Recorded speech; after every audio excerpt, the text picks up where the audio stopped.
మోడీ గారు టూర్ అయిన తర్వాత మోడీ గారు టూర్ గురించి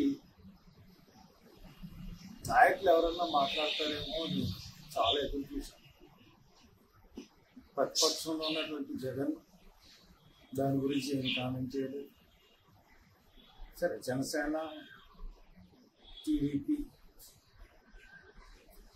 వాళ్ళు ఎలాగో చేయరు. కూటమి ప్రభుత్వం కాస్త కూస్తో స్పందించేది ఈ రాష్ట్రంలో ఏదైనా సమస్య ఉంటే కమ్యూనిస్టులే, వాళ్ళే మాట్లాడారు. ఈ పరిస్థితుల్లో మోడీ గారు వచ్చారు. అక్కడ యుద్ధ మేఘాలు ఆవరించిన పరిస్థితుల్లో మోడీ గారు ఆంధ్రప్రదేశ్ రావడం చాలా గొప్ప విషయం. వచ్చారు. రాష్ట్ర ప్రభుత్వం చాలా అట్టహాసమైన ఏర్పాట్లు చేసింది.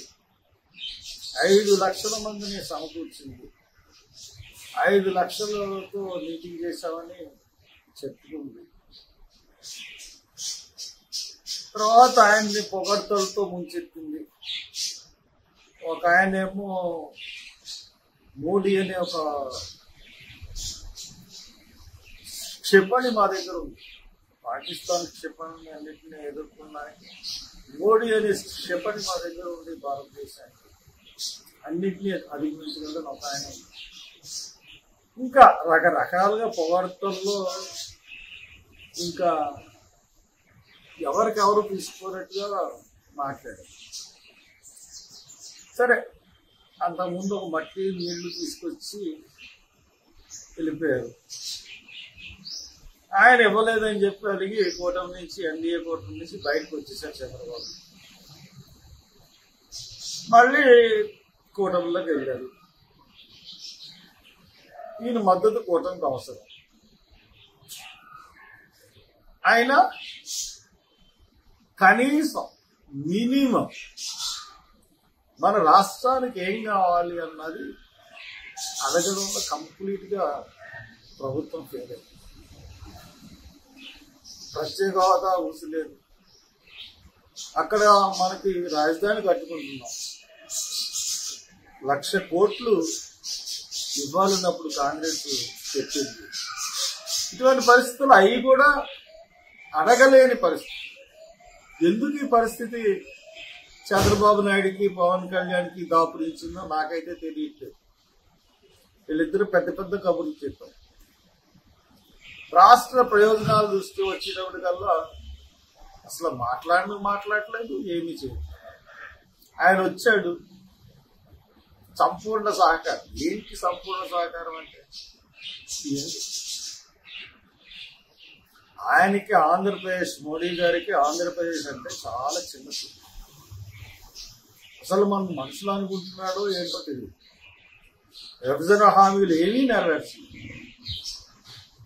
మరి 5 లక్షల ప్రజలను ఇబ్బంది పెట్టి ఎండలో తీసుకెళ్లి చూపించిన ఈ ప్రభుత్వం, రాష్ట్ర ప్రభుత్వం ఏం సాధించిందంటే ఏమి సాధించింది. చాలా బాధపడుతున్నాం రాష్ట్ర ప్రజలు. హామీలు ఇచ్చి, దొంగ హామీలు, ఈ రోజుకి ఒక్కటి కూడా నిలబెట్టలేకోకుండా ప్రభుత్వం పరిపాలన కొనసాగిస్తున్నారు చంద్రబాబు గారు. దానికి తందానా అంటూ పవన్ కళ్యాణ్ గారు వంతు పాడుతా ఉన్నారు. ఇంకా వీళ్ళ ఒకళ్ళనొకళ్ళు పొగుడుకోవడానికి తప్పితే ఆయన మీటింగులు అసలు అరచేతిలో స్వర్గాన్ని చూపెడుతున్నట్టుగా ఉంటున్నాయి చంద్రబాబు నాయుడు గారు. Long speeches. మరి చేతస్థం ఎక్కువైపోయిందో ముసలాయనకి ఏంటో తెలియదు, కానీ లాంగ్ స్పీచ్లు మాట్లాడుతున్నాడు తప్పితే విషయం ఉండట్లేదు.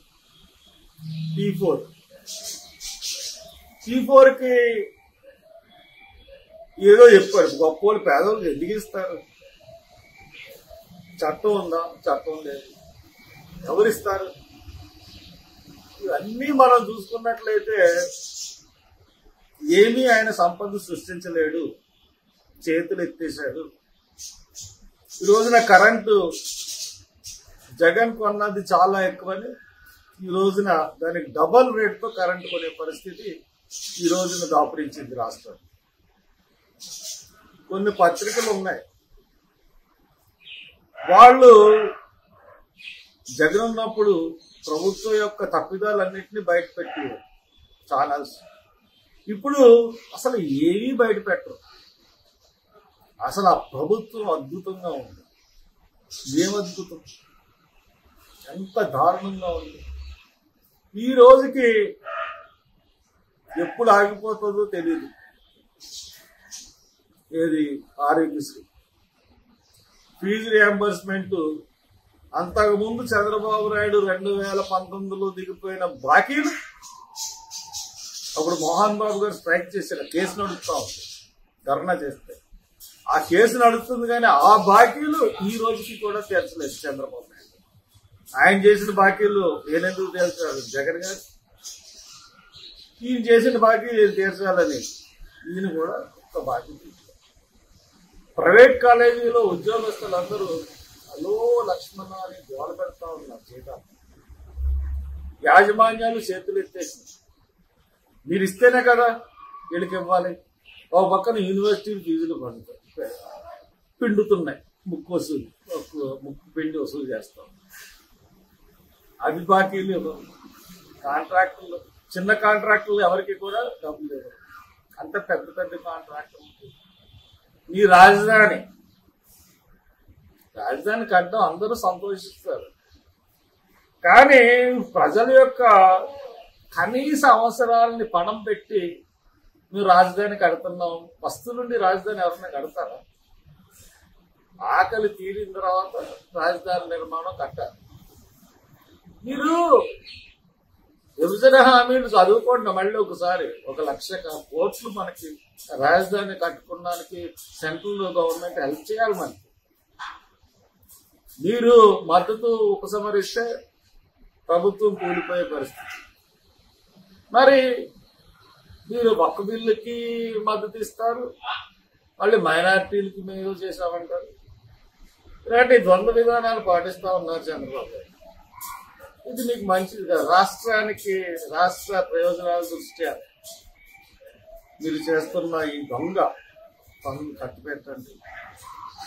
ఈ దొంగ హామీలలో ఇచ్చి కంప్లీట్ గా ఫెయిల్ అయ్యారు. అన్ని యొక్క హామీ కూడా మొత్తం హామీల్లో మీరు ఇచ్చింది ఏంటంటే ఒక సిలిండర్ ఇచ్చారు. మత్స్యకారులకి 20,000 ఎంతవరకు ఇచ్చారో అన్నది గ్రౌండ్ లెవెల్కి వెళ్తే కానీ తెలియదు. ఇచ్చామని చెప్తున్నారు. ఇంతకుముందు కూడా మీరు నిరుద్యోగులకు భృతి ఇచ్చామని అసెంబ్లీలో ప్రకటించారు. అది ఇచ్చారో తర్వాత చూస్తే ఒకటికి అందలేదు. అలాగే మత్స్యకారులకి ప్రోగ్రాం చేశారు, కానీ కింద స్థాయిలో అమలైందో లేదో కూడా తెలియదు. ఇంత ఇదిగా ఫెయిల్ అవుతా ఉన్నారు. ప్రవీణ్ పగడాల ఆయన మాస్టర్ గారు చనిపోతే ఒక దొంగ ఇన్వెస్టిగేషన్ చేసి ఈ రోజు కూడా పోస్ట్ మార్టం రిపోర్ట్ రిలీజ్ చేయకుండా నాటకాలు ఆడతాం. ప్రజలు, అన్ని వర్గాల ప్రజలు మిమ్మల్ని అసహించుకునే పరిస్థితి ఉంది. మిమ్మల్ని మళ్ళీ ఎలక్షన్ వస్తే మిమ్మల్ని ఎప్పుడు దింపేయాలా అని కూడా ఆలోచిస్తా ఉన్నారు. కాబట్టి ఇకనైనా మారండి చంద్రబాబు. మారి ఈ స్పీచ్లు సొల్లులు మానేసి ఒకసారి ఆరోగ్య రహస్యాలు చెప్తారు. ఎందుకు మాకు కావాల్సింది తిండి. స్కీముల్లో వచ్చిన డబ్బులతో జీవితాలు గడిపే పరిస్థితి. మీకు డబ్బు ఎక్కడి నుంచి వస్తుంది? పేదల దగ్గర నుంచే వస్తుంది డబ్బు. పేదలు మద్యం తాకుండా ఉంటే ఈరోజు మా గవర్నమెంట్ జరిగే పరిస్థితుల్లో లేదు. ట్యాక్స్ పేయర్ తాళ్లే ఎక్కువ రాష్ట్రంలో. వాళ్ళు కట్టిన సొమ్మన్నా వాళ్ళకి తిరిగి ఇచ్చే పరిస్థితి ఉంటే బాగుంటుంది తప్పితే ఇలాగ ఈ రకంగా చేయడం మస్తు మంచిది లేదని చెప్పి కలదు.